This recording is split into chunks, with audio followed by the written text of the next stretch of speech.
मेरी क्लास में एक बार फिर से आपका स्वागत है। मैं हूं निशान सिन्हा और आप देख रहे हैं मेरा चैनल MPBSC बाय निशान सिन्हा। जनजातियों के साथ साथ हम लोग कंप्यूटर भी चला रहे थे, कंप्यूटर के बारे में हम लोग पढ़ रहे थे। यूनिट 10 जो जनजातियों का चैप्टर था उसके बारे में हम लोगों ने काफ़ी कुछ पढ़ लिया था और साथ ही साथ जो है कंप्यूटर का की बेसिक की बात जो है हम लोग कर रहे थे। कंप्यूटर के बेसिक में एक क्लास जो है मैंने ले ली थी। आज हम लोग जो है कंप्यूटर के बेसिक में जो है दूसरी क्लास के बारे में बात करेंगे और इसमें जो है कंप्यूटर की क्या विशेषताएं हैं, कंप्यूटर के कैरेक्टरिस्टिक्स क्या हैं और साथ ही साथ जो है कंप्यूटर के विकास के जो है अलग अलग चरण कौन कौन से रहे, किस किस तरह से जो है कंप्यूटर का विकास हुआ, इन सब के बारे में चर्चा करेंगे। सबसे पहले जो है हम लोग कंप्यूटर की विशेषताओं की बात करेंगे। कंप्यूटर जो है अपने आप में कंप्यूटर की कई सारी अपनी विशेषताएँ हैं। कंप्यूटर एक ऐसा उपकरण है, कंप्यूटर एक ऐसा जो है डिवाइस है जिसके द्वारा हम बहुत तेज़ी से जो है वो कॉम्प्लेक्स से कॉम्प्लेक्स चीज़ों को भी जो बड़ी सरलता के साथ जो है सॉल्व कर सकते हैं।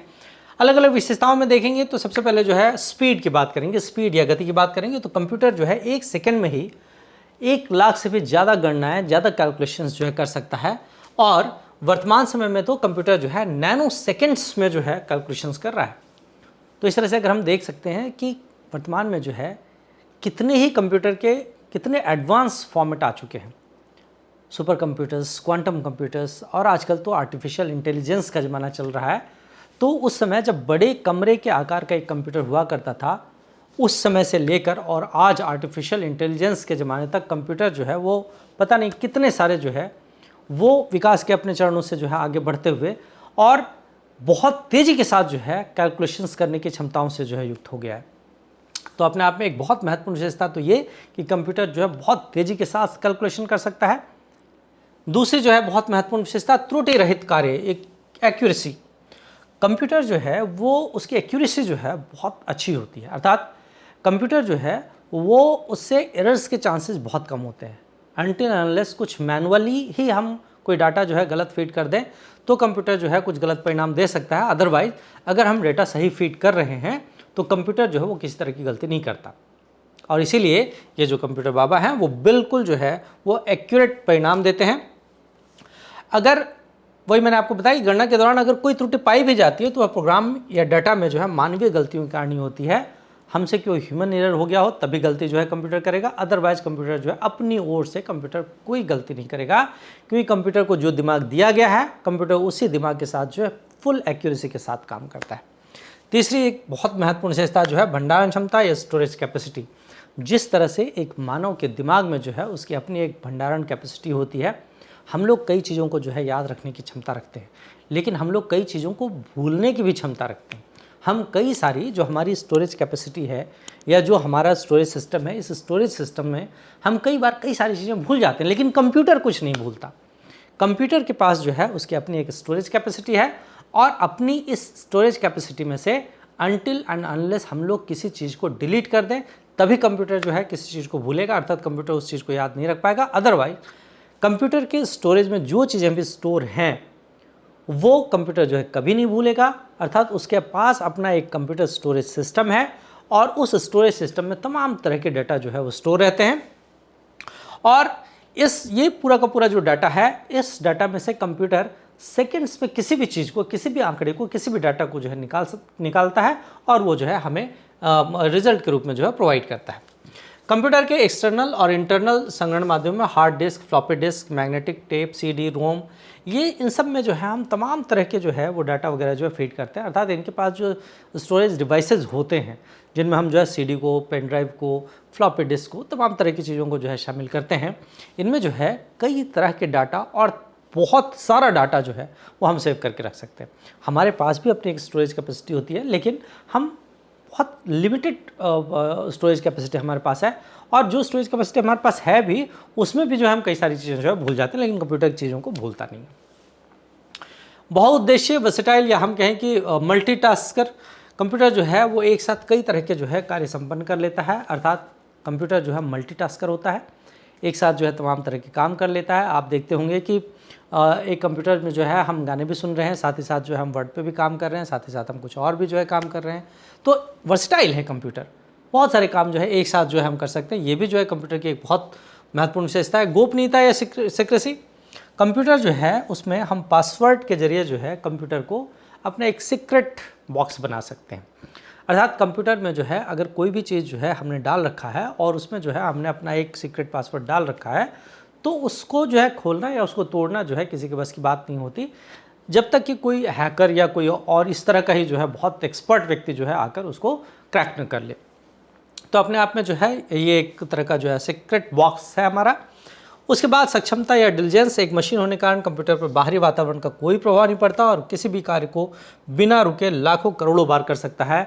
अर्थात कंप्यूटर जो है उसके ऊपर बाहरी वातावरण का कोई प्रभाव नहीं पड़ता। बाहर जो है सर्दी हो रही है, गर्मी हो रही है, बारिश हो रही है, इन चीज़ों का जो है कंप्यूटर के ऊपर कोई प्रभाव नहीं पड़ता। न ही जो है किसी तरह के इमोशंस का जो है कंप्यूटर के ऊपर प्रभाव पड़ता है। कंप्यूटर जो है बिना रुके बिना थके जो है वो लगातार काम कर सकता है।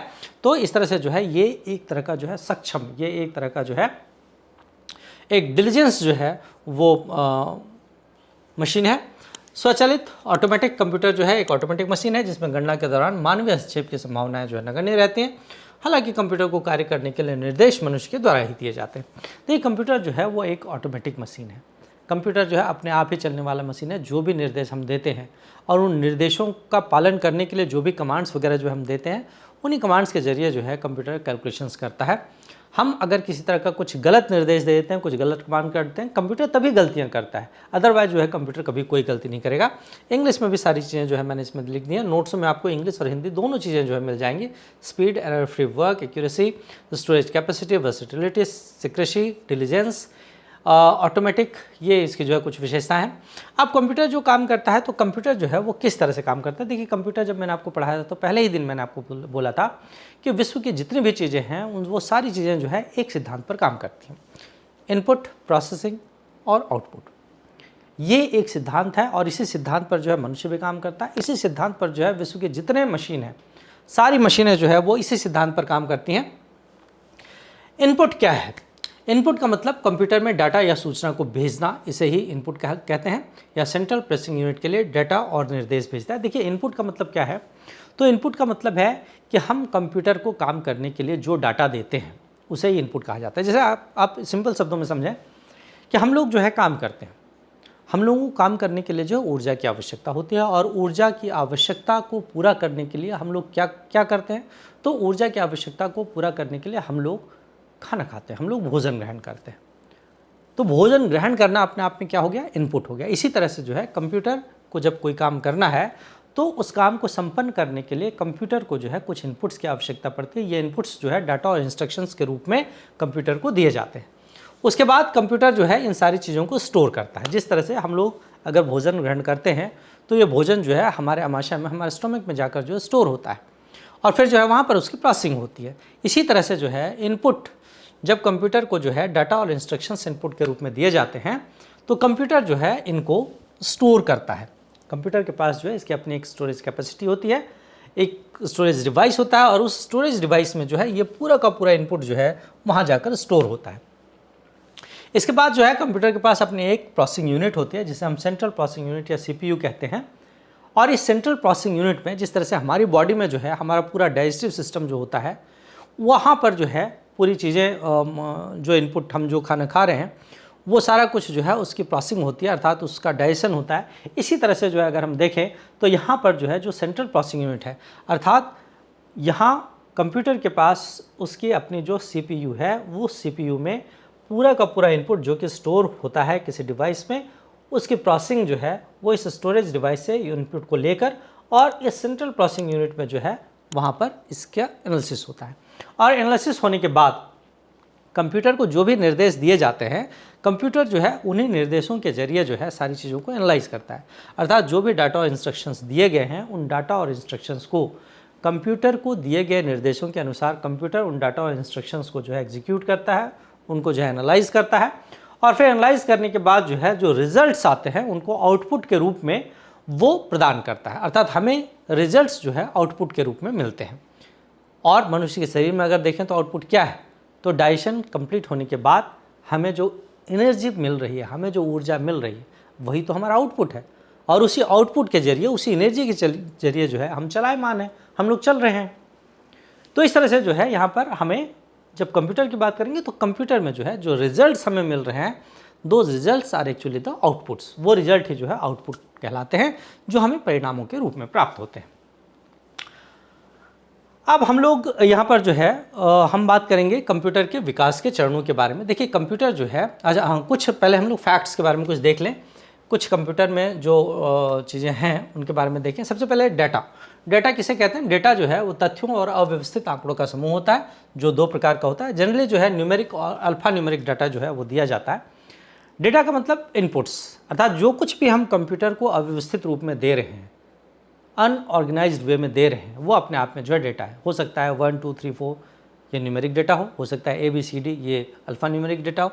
तो कुल मिलाकर जो है 0 से 9 तक के अंक जो होंगे वो संख्यात्मक डाटा या न्यूमेरिकल डाटा कहलाते हैं, जबकि अल्फा न्यूमेरिकल में जो हम डिजिट्स वो जो हम अक्षर दे रहे हैं, जो हम सिम्बॉल्स दे रहे हैं, तमाम तरह के जोड़ घटाव गुना भाग, इन सब चीज़ों को जो है हम इंस्ट्रक्शन के रूप में उसे दे रहे हैं।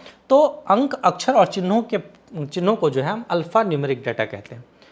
तो हम ABCD लिख रहे हैं या फिर जो है हम प्लस माइनस ये सारी चीज़ें जो है कंप्यूटर को दे रहे हैं, 2000 अल्फा न्यूमेरिक डाटा, और जो अंक हम दे रहे हैं 2000 न्यूमेरिकल डाटा। दूसरा जो है प्रोसेसिंग किसे कह रहे हैं?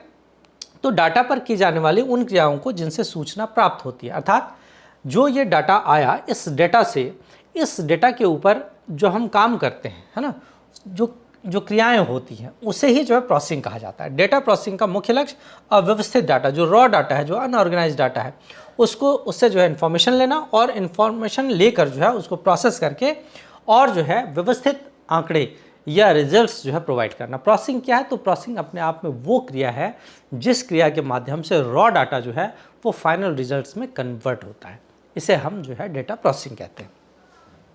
इसके बाद इन्फॉर्मेशन क्या है? जब डेटा को उपयोगी बनाने के लिए इसे संशोधित अर्थात व्यवस्थित, संगठित और संरक्षित किया जाता है तो प्राप्त डेटा को जो है सूचना कहते हैं। सूचना जो है, कोई भी डेटा जो है सूचना तब बनती है जब इसको जो है ऑर्गेनाइज्ड वे में जो है प्रस्तुत किया जाता है, ऑर्गेनाइज्ड वे में जब इसको जो है स्टोर किया जाता है, तब हम इसे जो है इन्फॉर्मेशन कहते हैं। ये कुछ जो है फैक्ट्स थे जिसके बारे में उन्होंने बात की। अब हम लोग बात करेंगे कंप्यूटर के विकास के चरण के बारे में। देखिए कंप्यूटर जो है, हम लोगों ने पहले क्लास में बात की थी कि कंप्यूटर जो है स्टार्टिंग में जब कंप्यूटर बनाया गया था तो बड़े कमरे के आकार का जो है कंप्यूटर बना था, और आज जो है हम छोटे से छोटे कंप्यूटर को जो है देख रहे हैं। हमारा मोबाइल जो है आज की डेट में अपने आप में जो है कंप्यूटर है।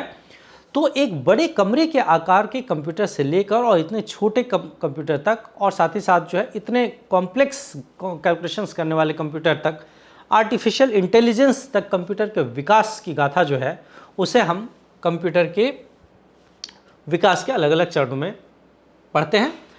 कंप्यूटर के विकास के जो है 5 चरण जो है हम देखते हैं। प्रथम पीढ़ी के कंप्यूटर, द्वितीय पीढ़ी के कंप्यूटर, तृतीय पीढ़ी, चतुर्थ पीढ़ी और पंचम पीढ़ी computer. First generation, second generation, third generation, fourth generation and fifth generation computer. इसमें जो है ईयर्स भी लिखे हुए हैं। देखिए फर्स्ट जनरेशन कंप्यूटर 1952 से लेकर 1955 तक, सेकेंड जनरेशन 1956 से 1964, थर्ड जनरेशन 65 से 75, फोर्थ जनरेशन 76 से 89 और फिफ्थ जनरेशन के कंप्यूटर्स जो है 1990 से लेकर अभी तक के जो कंप्यूटर्स हैं इनको जो है फिफ्थ जनरेशन कंप्यूटर जो है कहा जाता है।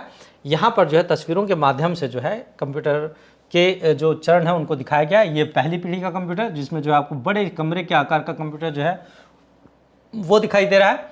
फिर यहाँ जो है इस कंप्यूटर का आकार जो है छोटा होता हुआ दिखाई दे रहा है। यहाँ पर जो है कंप्यूटर का आकार थोड़ा छोटा हुआ है। फिर जो है यहाँ पर तीसरा चरण है। इस तीसरे चरण में जो है इस तरह का कंप्यूटर जो है आया।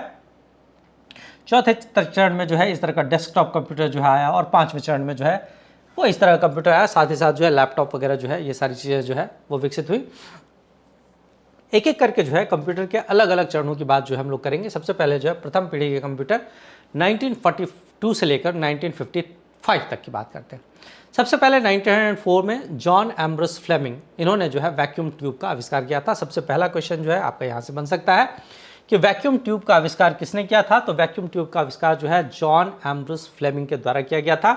इस फैक्ट को जो है जरूर याद रखें। ये वैक्यूम ट्यूब के बारे में जो हम लोगों ने बात की थी जब कंप्यूटर की पहली क्लास थी उसमें जो हम लोगों ने वैक्यूम ट्यूब की बात की थी। वैक्यूम ट्यूब का इस्तेमाल सबसे पहले जो है जो पहली पीढ़ी के कंप्यूटर थे उस पहली पीढ़ी के कंप्यूटर में इन्हीं वैक्यूम ट्यूब्स का इस्तेमाल जो है वो स्विचिंग डिवाइस के रूप में किया गया था। तो यहाँ पर जो है एक प्रश्न जो है सबसे पहला यही बनता है कि पहली पीढ़ी के कंप्यूटर में जो है स्विचिंग डिवाइस के रूप में किसका इस्तेमाल किया गया था? तो इसे वैक्यूम ट्यूब का इस्तेमाल जो है वो स्विचिंग डिवाइस के रूप में जो है वो किया गया था। जेपी एकर्ट और जॉन मुचले ने जो है वैक्यूम ट्यूब पर आधारित प्रथम पीढ़ी का पहला इलेक्ट्रॉनिक डिवाइस जो है वो जेपी एकर्ट और जॉन मुचले ने बनाया था। हालांकि इस पर जो है प्रश्न नहीं बनेगा। प्रथम पीढ़ी के कंप्यूटरों में मशीन लैंग्वेज किसे कहते हैं? तो मशीन लैंग्वेज 0 और 1 इसे जो है मशीन लैंग्वेज के नाम से जाना जाता है। और 0 और 1 के फॉर्म में जो प्रोग्राम्स लिखे जाते हैं, पहले जो है ये प्रोग्राम बहुत कठिन हुआ करते थे, इनको जो है मशीन लैंग्वेज कहते हैं। सबसे पहले जो है 0 और 1 के फॉर्म में ही जो है वो कंप्यूटर में जो है प्रोग्राम्स लिखे जाते थे। इसी को जो है मशीन लैंग्वेज जो है वो कहा जाता था। तो सबसे पहली पीढ़ी के कंप्यूटर में इन्हीं मशीन लैंग्वेज का प्रयोग जो है वो किया जाता था। और यही मशीन लैंग्वेज जो होते थे दरअसल प्रोग्रामिंग लैंग्वेज के रूप में भी जो है वो इन्हीं मशीन लैंग्वेज का उपयोग ही जो है किया जाता था। मैग्नेटिक ड्रम्स का उपयोग जो है मेमोरी के लिए किया जाता था। यहाँ पर जो है मेमोरी के लिए मैग्नेटिक ड्रम, यहाँ पर जो है ध्यान रखें कि पहली पीढ़ी के कंप्यूटर में जो है मैग्नेटिक ड्रम का उपयोग जो है मेमोरी के लिए किया जाता था।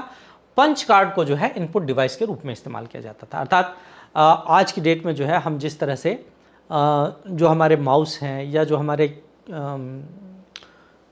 कीपैड्स वगैरह होते हैं उनका इस्तेमाल जो है हम लोग इनपुट डिवाइस के रूप में जो है करते हैं, उस समय जो है इनपुट डिवाइस के रूप में ये जो पंच कार्ड हुआ करते थे उनका इस्तेमाल जो है किया जाता था। लेकिन इस पीढ़ी के कंप्यूटर्स की जो है सबसे बड़ी कमी ये थी कि आकार में बहुत बड़े होते थे, एसी की आवश्यकता होती थी, एयर कंडीशनिंग की आवश्यकता होती थी, स्पीड जो है काफ़ी कम होती थी। यहाँ पर जो है इलेक्ट्रिसिटी का कंजम्पशन जो है वो बहुत ज़्यादा हुआ करता था। तो अपने आप में कुछ जो है इनकी कमियाँ हुआ करती थी। पहली पीढ़ी के कंप्यूटर्स में Naik, UNIVAC, एडवैक, mark 1, IBM 701, IBM 650, ये सब जो है पहली पीढ़ी के कंप्यूटर हैं। यहाँ पर जो है इस चित्र में आपको यहाँ पर ये वैक्यूम ट्यूब जो है वो दिखाया गया। तो पहली पीढ़ी के कंप्यूटर में इन्हीं वैक्यूम ट्यूब्स का उपयोग जो है वो स्विचिंग डिवाइस के रूप में किया जाता था। ये यहाँ पर जो है आपको पंच कार्ड दिखाई दे रहा है। पंच कार्ड के जरिए जो है वो इनपुट के लिए जो है पंच कार्ड का उपयोग किया जाता था। इस तरह से जो है ये vacuum tube, punch card, magnetic drums, storage के लिए मैग्नेटिक ड्रम्स का यूज़ किया जाता था। इस तरह से ये जो है पहली पीढ़ी के कंप्यूटर जो थे उनकी विशेषताओं की बात हुई। अब दूसरी पीढ़ी के कंप्यूटर 1956 से लेकर और 1964 तक का काल जो है वो दूसरी पीढ़ी के कंप्यूटर्स का काल जो है वो माना जाता था। और यहाँ पर अब जो है स्विचिंग डिवाइस के लिए जो है वो ट्रांजिस्टर्स का उपयोग जो है वो किया जाने लगा था। तो यहाँ पर ट्रांजिस्टर जो है वो एक नई चीज़ जो है, वैक्यूम ट्यूब की जगह ट्रांजिस्टर का उपयोग जो है वो स्विचिंग डिवाइस के रूप में किया जाने लगा। ट्रांजिस्टर का विकास जो है 1947 में विलियम शॉकले, है ना, एक महत्वपूर्ण वैज्ञानिक विलियम शॉकले, उन्होंने जो है ट्रांजिस्टर जो है वो बनाया था। मेमोरी के लिए वहाँ पर जो है मैग्नेटिक ड्रम यूज़ कर रहे थे, यहाँ पर जो है मैग्नेटिक स्टोरेज डिवाइस का प्रयोग किया जाने लगा। और इस पीढ़ी में असेंबली लैंग्वेज जो है उसका विकास हो गया। पहली पीढ़ी के कंप्यूटर में जो है केवल और केवल मशीन लैंग्वेज हुआ करती थी, और यहाँ पर जो है असेंबली लैंग्वेज जो है उसका उपयोग किया जाने लगा। प्रथम पीढ़ी के कंप्यूटर्स की तुलना में इनकी गति बढ़ी, थोड़ी स्पीड जो है इनकी बढ़ी, इनके आकार में तो थोड़ी बहुत कमी आई, लेकिन अभी भी जो है आकार में काफ़ी बड़े थे। अभी भी जो है एयर कंडीशनिंग की आवश्यकता हो रही थी, अभी भी जो है इलेक्ट्रिसिटी का कंजम्पशन जो है वो अभी भी जो है ज़्यादा हो रहा था। अर्थात अभी भी जो है वो एक यूज़र फ्रेंडली कंप्यूटर जो हम अगर कहें तो अभी भी जो है 1964 तक भी कोई यूज़र फ्रेंडली कंप्यूटर जो है वो नहीं बन पाया था। इस पीढ़ी के कंप्यूटर्स में जो है Honeywell 400, IBM 7094, CDC 1604, CDC 3000 series, UNIVAC 1108, IBM 1400 series, mark 3, ये सब जो है इस पीढ़ी के कंप्यूटर्स हैं। यहाँ पर जो है आपको ये ट्रांजिस्टर्स जो है विलियम शॉकले ने ट्रांजिस्टर्स बनाया था, ये ट्रांजिस्टर्स आपको दिखाई दे रहे हैं। ये जो है आपको मैग्नेटिक स्टोरेज डिवाइसेस, ये जो है मैग्नेटिक स्टोरेज डिवाइसेस दिखाई दे रहे हैं। तो दूसरी पीढ़ी के कंप्यूटर्स की जो है ये विशेषता है। अब हम तीसरी पीढ़ी के कंप्यूटर्स की बात करें, 1965 से लेकर 1975 तक जो है तीसरी पीढ़ी के कंप्यूटर्स का जो है वो युग जो है वो माना जाने लगा था। तो ये दूसरी पीढ़ी के कंप्यूटर के बारे में मैंने बताया। आज हम लोग दूसरी पीढ़ी के कंप्यूटर तक रहते हैं। तीसरी पीढ़ी के कंप्यूटर, चौथी पीढ़ी के कंप्यूटर और पांचवी पीढ़ी, थर्ड, फोर्थ और फिफ्थ जनरेशन के बारे में जो है हम लोग नेक्स्ट क्लास में चर्चा करेंगे। और साथ ही वर्किंग ऑफ कंप्यूटर के बारे में बात करेंगे, किस तरह से जो है कंप्यूटर काम करता है, और कंप्यूटर के आगे जो बेसिक्स की बात है उनकी बात करेंगे। आज की क्लास में इतना ही। थैंक यू, धन्यवाद।